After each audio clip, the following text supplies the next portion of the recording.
What up? What up? What up? What up? What up? What up? What's good? What's up? To want the inner part of his ass crack. Blue about me not being his dad. After reading the book, she like, what up? What up? What up? What up? What up? What up? What up? What's good, people? What's up? What's up? What's up? What is up? Oh man, what is up? It is me, Teddy 27, and I am back for yet another review. This, ladies and gentlemen, will be our review for Interview with the Vampire. This is season 1. It is episode 2. It is entitled After the Phantoms of Your Former Self. Listen, I am thoroughly enjoying this series. If you have not gotten into it, shame on you. Shame on you. Let's get right down to it. So, we know when we left off from last episode, Lestat had started the transformation and making process for Louis, turning him into a vampire. So Louis, we're in present day. Daniel is still interviewing Louis, and Louis tells him, well, before Louis gets there, Daniel's in the dining room of Louis' condo, and they tell him Louis' servant, butler, errand boy, assistant, whatever he is. I think his name is Raheem. But him and Daniel chop it up a little bit, have a little small talk. Oh, do you work for him? Does he feed off you or whatever? And he was like, listen, Louis is a god, and it is my pleasure to work for him. So he's all in on working for Louis. Maybe he like Louis. I mean, Louis is fine as fuck. Now I do kind of understand if you like. Yeah, I don't mind working underneath it. I mean, the man is fine. I'm just saying. Anyway, but he's happy to work for him. But he tells Daniel, listen, Louis will be joining you on course 7. Like, I've had the typical 3-course meal. I've even had a 5-course meal. But if he says Louis joining you on course 7, meaning that there's probably going to be more than 7 courses, I don't know that my little bitty stomach can handle all of that food. I don't know. I sure would try. I don't know if I would try it with Louis because I would probably be anticipating a fun night later on. So I might try to be light on the stomach so as to be prepared for later. I don't know. Let your mind wander. But anyway, Louis will be joining him at course 7. So Louis finally comes, and we go back in time. We go back in time again, back to 1910. Louis is still in the process of this transformation, changing over to a vampire.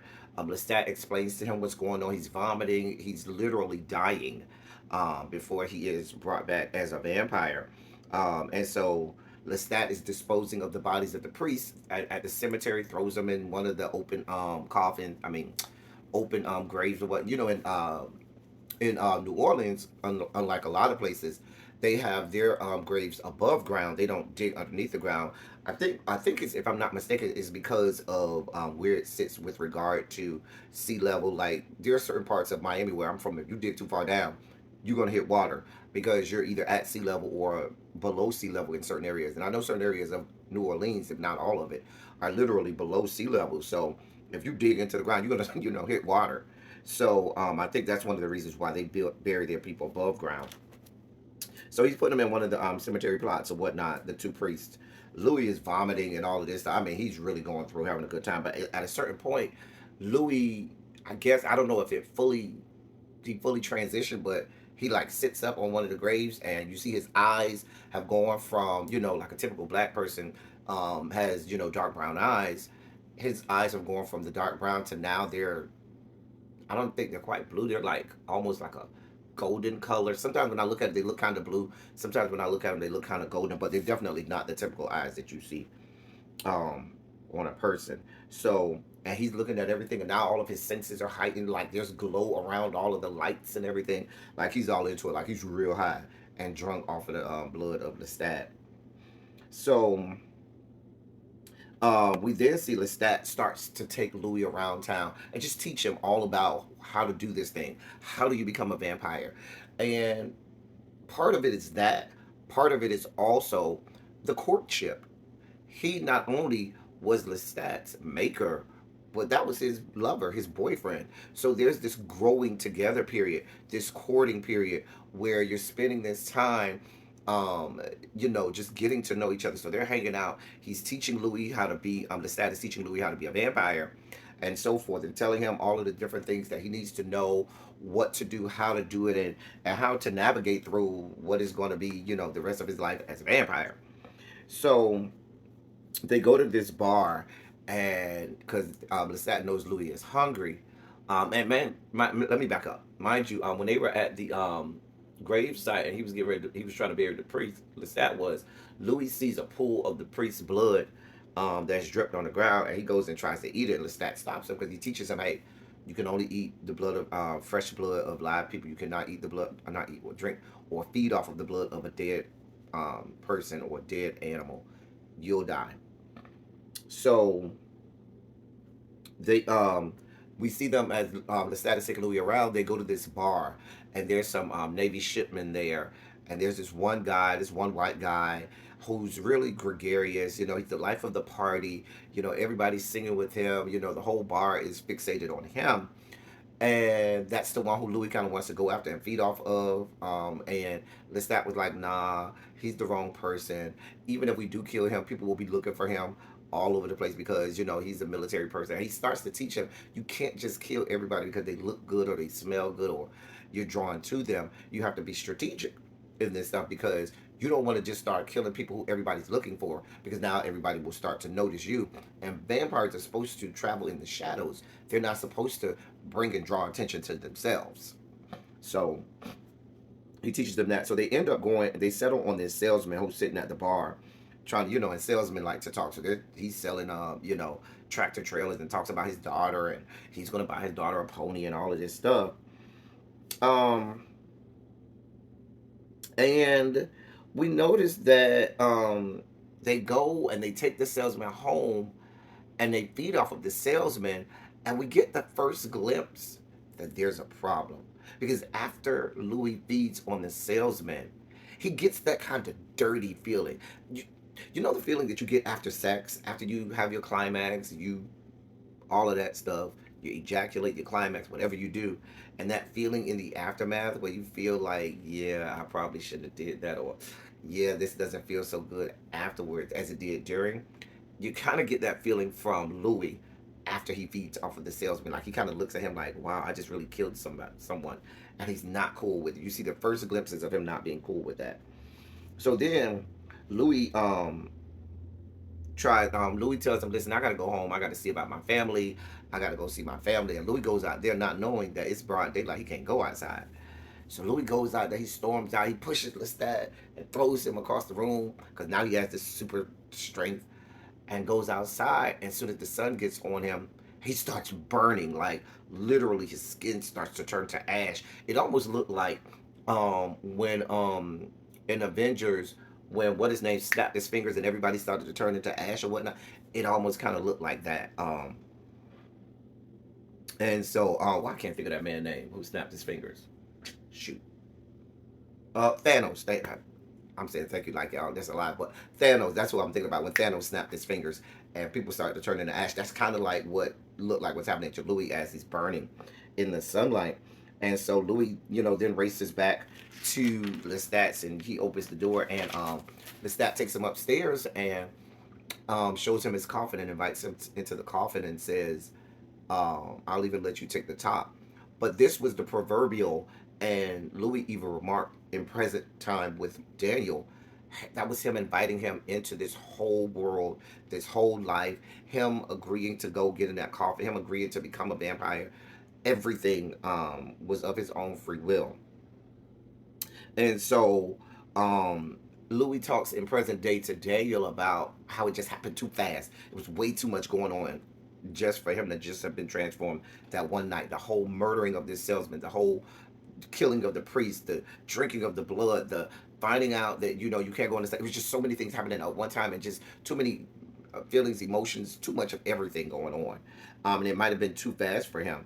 And so then there's this conversation, this very intricate conversation between Daniel and Louis about the salesman and his death and how symbolic that was, and the whole him not only transforming into a vampire, but finally accepting himself as a gay man.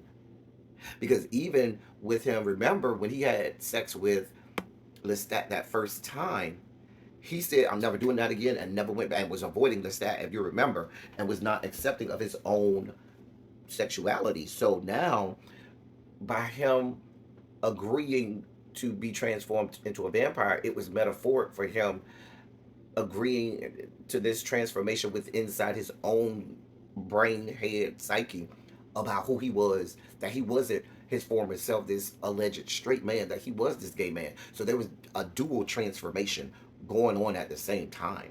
And great conversation there between Daniel and Lestat. And he did both of his own free will and accord. That's why he talked about, when I laid in that coffin with Lestat, I accepted not only just the vampire, but just the nature of who I was as an individual, that I wasn't this straight man, that I was gay. And later in the episode, you hear him say, I'm queer. I'm not halfway. I know who I am. I am fully gay. Although he didn't necessarily know if Lestat was gay or half gay, as he, or half, well, queer as he called it, or half queer, meaning bi or whatnot. But he knew who he was, and he stepped into that world in his own free will and accord. Then there was the whole racial dynamic of it all, because they even talked about the fact that there was this dynamic where Lestat seemed like his master, even though he was his maker and teacher. He had this master connotation to it, because there's this white man who makes this black man and is teaching this black man how he's supposed to act and how he's supposed to be, which goes to how white men drug black men to this country in the beginning, and taught black people who and how and what they're supposed to be and who and how they're supposed to act, and we're supposed to succumb and be subjected to what their level of thinking is, and to their cultural norms, and to what they deem as acceptable and not acceptable, instead of figuring out on our own and leaning to our own cultural representations, appropriations, how we determine that it's best for us to act and behave as an individual. So it was a lot, very layered here. It was beautifully and masterfully done, but very layered here. Um, Louis does tell Daniel that, listen, I also want people to learn from this book that vampires are predatory individuals. They are dangerous individuals, and you should be afraid and aware that they are out there waiting to prey on you. Um, but we then have Louis voice to Daniel that he's not okay with the thought of killing people. That he's not. That's not something that he enjoys. That he takes pleasure in. He is not okay with that part of who he is as a vampire. And I wonder, and maybe we'll get this later in the show. I wonder if there's a parallel with a part of his sexuality that he doesn't like, or he's not okay with. Just like there's a part of his vampire nature that he's not okay with, and even the triple or the third coin of it, him being a black man. Like there's so many layers to this. Like this is great, phenomenal writing and acting, and just great stuff here. So we go back in time again, and Lestat is continuing to take Louis around, show him the rope. He calls Louis his fledgling, and because he's his maker, and just teaching him all of the things about how to navigate the vampire world. And so as they're going about, and Louis is checking on his whorehouses, he has the fat white guy named Finn that's his manager of the whorehouses on Liberty Street. And so Finn comes to Louis and says, hey, can you see about trying to get me the managing job at the alderman's um, new whorehouse that he's opened? I think I'll do a good job. And Lestat reads the guy's mind and figure out that the guy just wants to be able to steal from Louis and take extra money. And Louis says, well, can you teach me how to do that reading minds things and so forth? So Lestat goes and teaches him how to read, people's minds. And he says, listen, you're going to find it's kind of boring, because everybody wants is asking themselves three things, or is saying three things ideally. I want something to eat, I want some sex, or I want to go home. All conversations derive around those three things: eating, sex, and going home. So they went through that, but we also found out that vampires can't read each other's minds. At least that's what Lestat tells Louis. And there's always a part for me where I wonder if there are things that Lestat is telling Louis that may be half truths, or may have parts left off, so that it's advantageous to Lestat, because we know that's Lestat's nature. He will do and manipulate and coerce and do anything to get what he wants, and to have things favorable to him. So then we see Louis. Louis does not want to rid himself of the things that make him human and the things that make him connect him to his humanity. So he said, "Listen, I got to go see my family." So he goes to go see his sister. Well, he goes to go see his mother, excuse me. And so Lestat was going to take him to an opera, and so he was like, "Listen, I'm going to see my mama before I go to see this opera." So Louis goes to see his mom, and so he's kind of mastered this whole reading minds thing, and so he wears these shades even though it's at night because remember I told you his eyes have changed colors. So he didn't want to his mom to see it. I think part of it was too for a black man that normally most black people have dark brown eyes. There are some black people and a lot of Creole people who, have hazel eyes or light brown eyes. But his eyes were like either bluish or golden. I can't remember. But I feel like part of it not only would have led them to know, um, that he had changed. Maybe they would know he was a vampire. But I think it added a sort of femininity to his aesthetic, and he didn't want his mom seeing that either. So he wears these shades, and so he's reading his mom's mind, and the mom done clocked him. The mom like, look at his fingernails. He's getting his fingernails done. He's reading his mom's mind, and the mom is just disgusted. The mom already didn't want no parts of him after the brother died, and so now that coupled with the fact that she's clocked his tea and realized that he's gay, she don't want no parts of what he got going on, and you can see that hurts him. He goes inside. To talk to his sister. He hugs his sister, and while he's hugging her, he hears heartbeats outside of her own. And he tells his sister, "You're pregnant with twins." And she was like, "Well, who told you?" And so he tells her all of that. And the sister makes him take off his glasses. And I think, like I said, there's this dual thing. It's not just the vampire thing. There's the sexuality part of it. So the sister knows, because remember when he first came there, Lestat came with him. So the mom was like, "You weren't invited here." So the mom knows it's something different. But see, the mom and the sister, they don't even know what a vampire is. They have no clue. So the transformation to them is him becoming, embracing who he is as a gay man. But for Louis, it's double. So the sister makes him take off the shade. She looks at his eyes, and like I told you, it adds a femininity to him. And she was like, they look like the stained glass in the church. She says they fit you better, or something to that effect, or it's more you. Meaning, I see you, I know your deal, you seem happy, this is who you are, embrace it. You ain't got to hide from your sister. I know who you are. And she was embracing of it, and I love that little dynamic there. So then we see Louis goes to see about that building, that renovating that spot to turn into the whorehouse for the alderman. So there's this white guy. He's either the builder or the contractor or whatnot. And the white guy is doing what white people do in the 19 teens, which was be disrespectful to black people. This is Jim Crow South. Baby, Louis could have all the money in the world. There's still a white man and a black man. So, he tells him, "Oh, you're smart for a little Negro or whatnot." Just as disrespectful as is customary for that time. So then we cut to present day, and Louis is remarking to Daniel how he basically had enough of having to cower to white men and just be subservient and just accept the abject disrespect and racism that you experience from white people at that time.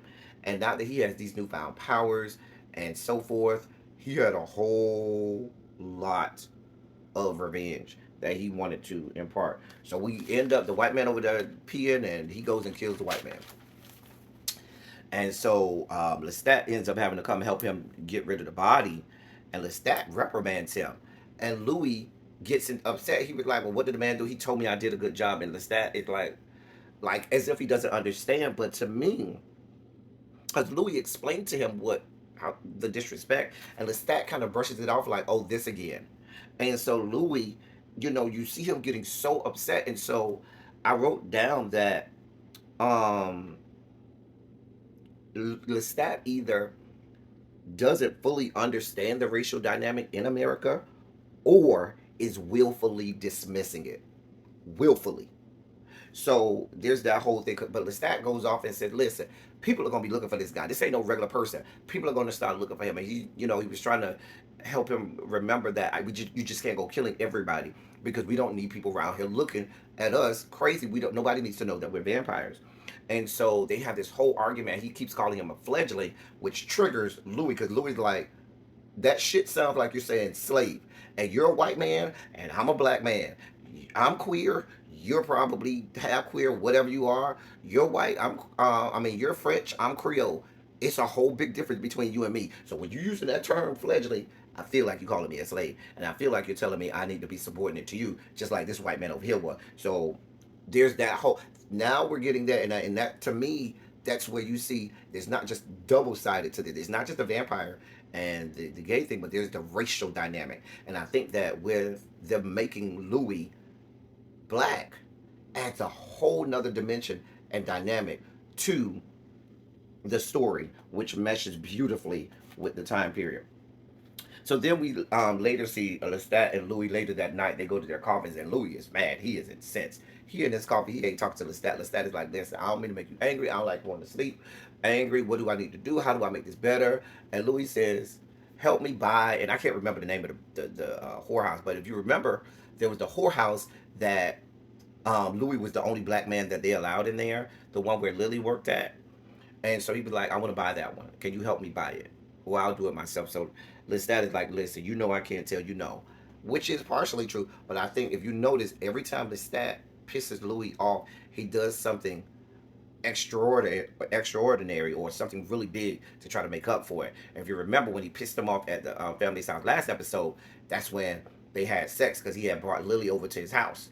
And this time he done pissed him off again. And so now that's when he agrees to help him get money to buy that whorehouse. So he buys the whorehouse.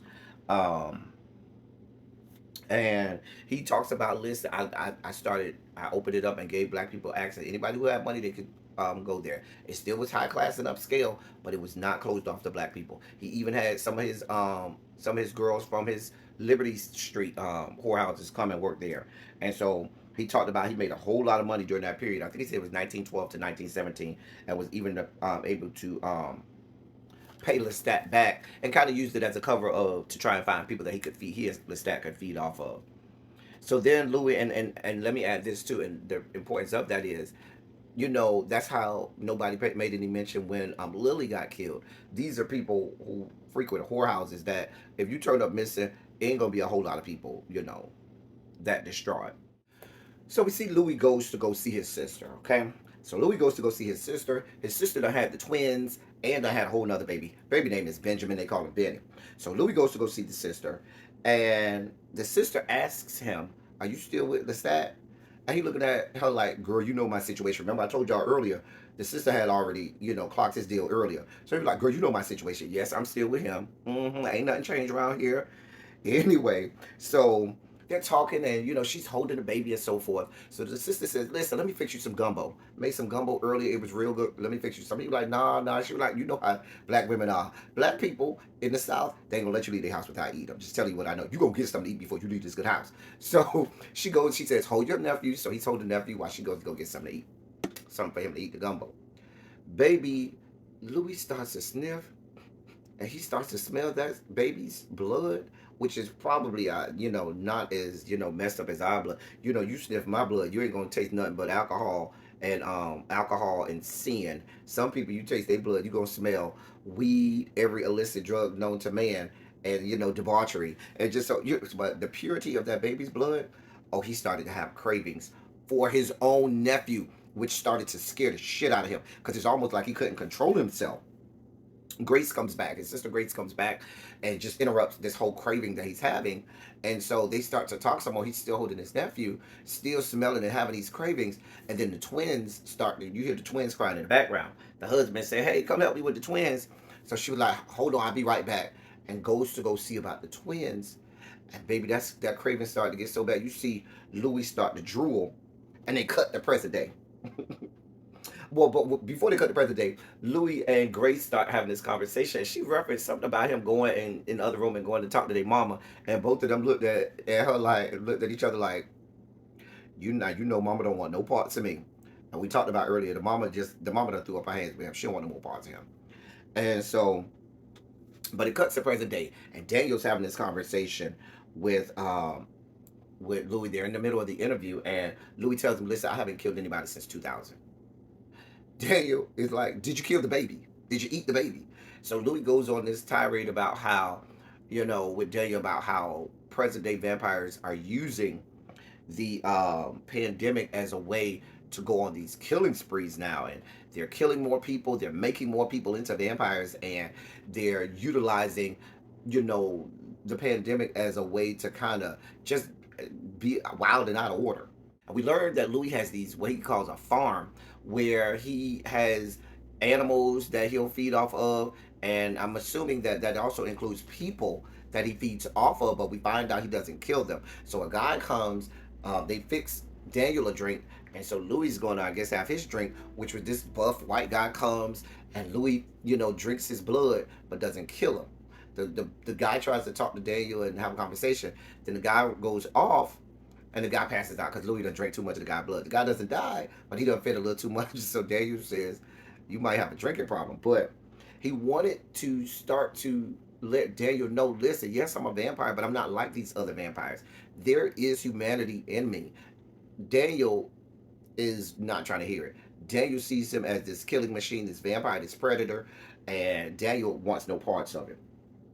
So then we cut back to the flashback or back in time, and we find out Louis didn't kill his nephew. We go back. Grace hears the baby screaming and crying. Grace runs downstairs. The baby's laid on the floor. Louis just done hit it, done cut it, because Louis knew he couldn't control his urges to eat his own or to feed off of his own nephew. So he just done bailed the hell out of Dodge. He got out of there real quick. So he goes home and tells Lestat and is pouring out his heart. He's emoting, he's crying, he's pouring out his heart to Lestat all about, I almost ate my goddamn nephew. What the hell is going on? I can't do this. This is not for me. And remember, I told y'all we saw, the first chinks in the armor about him not liking to kill people. And the fact that he almost killed his nephew just had sent it was just too much for him. It just sent him into an overload. So now he's telling Lestat this. Lestat is not moved or bothered in one regard. Because Lestat's whole thing is, this is who you are, boo. It's in your nature. You're a vampire. Embrace it. Let it go. Okay? I think also, like I said, that part of the vampire nature that points to his sexuality as well, where he was like, listen, you got to embrace all of it. You can't just embrace part of being a vampire. You got to embrace all of being a vampire, which I think was alluding to all of, his sexuality as well. I don't think we've started to get all of the parts of how it relates to his sexuality. I think we'll get that later in the series, but it starts off with the vampire, and then we see how him being a vampire equates to things in his sexuality, and I do think we'll start to see how it equates to things about who he is even as a black man. So Louis is having no part. Louis is over here just beside himself. Lestat is like, whatever. I'll get over it. This is what we do. You need to let go of your family. Louis was like, no, I can't do that. That's my family. That's my baby. You need to let it go. The quicker you let them go, the better off you'll be. This shit ain't gonna end well. You need to let them go. You can't be going over there to see them no more. It's not gonna end well. I mean, just very matter of fact. And Louis is just like, oh god. And that's the problem with Lestat having like hundreds of years in the game, and Louis just figuring this out. And I think Lestat shouldn't just be so cold and callous about it. I think he does need to be a little more nurturing to Louis, because this is all, a lot for anybody to deal with. So Lestat was like, you know what? I ain't been doing right by you. You're right. We're supposed to be lovers. We're supposed to be in the game together. I'm supposed to be showing you my good side. We're courting each other, all this stuff. You know what? Why don't we go out of town? Why don't we go on a trip? We'll go travel to Rome and have a good time, eat, drink, be merry, and have a good time in Rome. And Louis was like, I got a whole business here I got to run. I got shit going on here. I can't just be traveling. You know how hard it is? I mean, it was, before people were traveling on airplanes and stuff, it was hard to travel like that back then. It took a long time. You had to be away for a while. He was like, yeah, I understand. He was like, you know what? Next best thing, why don't we go bring a little Rome here?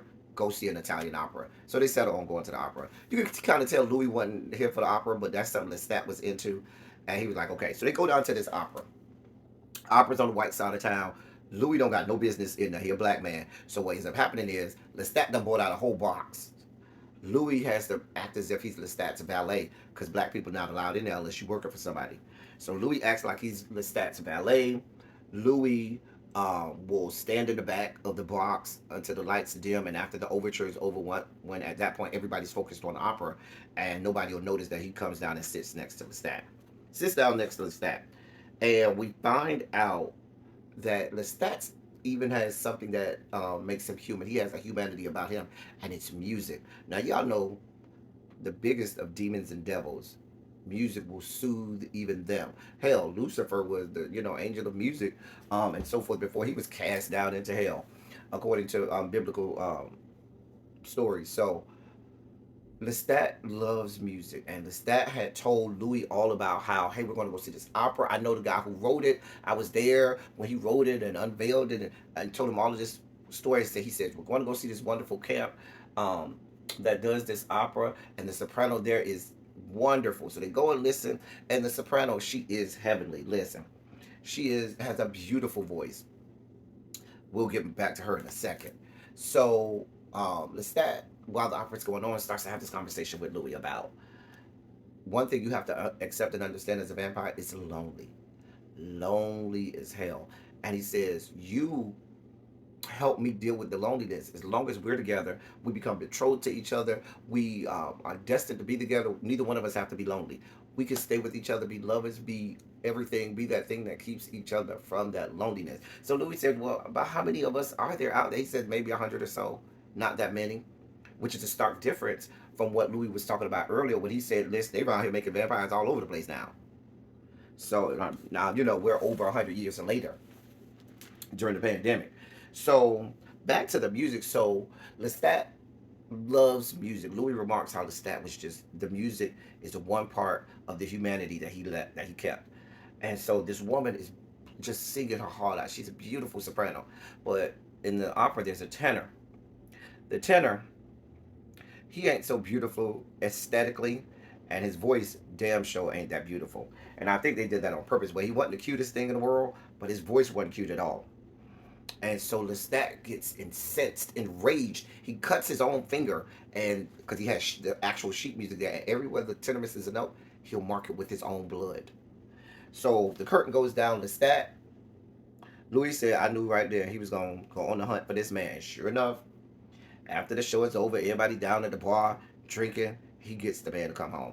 I mean, I guess you kind of figure, there was this stereotype that they were feeding off of. You got this man that's over here in the opera singing tenor. He's probably gay and gonna want to come home to go and have a romp and hay with these two beautiful men. I mean, Lestat was a beautiful white man. Louis is a beautiful black man, and this man that's not so beautiful loves the idea of maybe having a romp and hay with these two beautiful men. Anyway, so Lestat, they get the guy to come to Lestat and Louis' home, and Lestat has the guy go to the piano with him, and he's playing the sheet music, and they start to sing it, and Lestat just starts to just berate him, not in a mean way. Well, I guess it was kind of mean, but he kind of showed him every single place where he messed up, and just starts undressing the man, not physically undressing him, but just in the most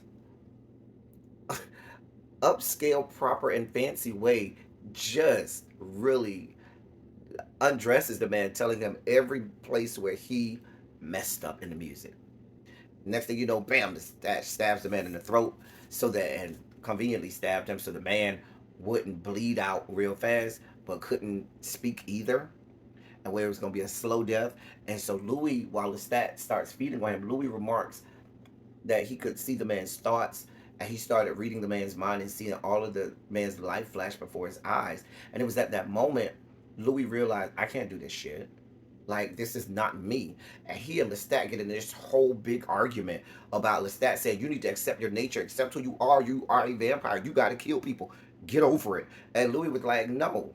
In his mind, he's like, no. But at that time, he still was kind of enamored, infatuated with Lestat. Lestat still kind of had a hold over him. So he indulges Lestat. He fakes it. Fake it till you make it. And like I said, I think this was a time where you have this black man saying in his brain, because it is still 1910, I'm going to tell you what you want to hear, white man, but that ain't my program. I'm not here for that. That ain't my stilo. That ain't what I'm here for. So Louis goes ahead and starts feeding with Lestat. He said they fed on the man for hours.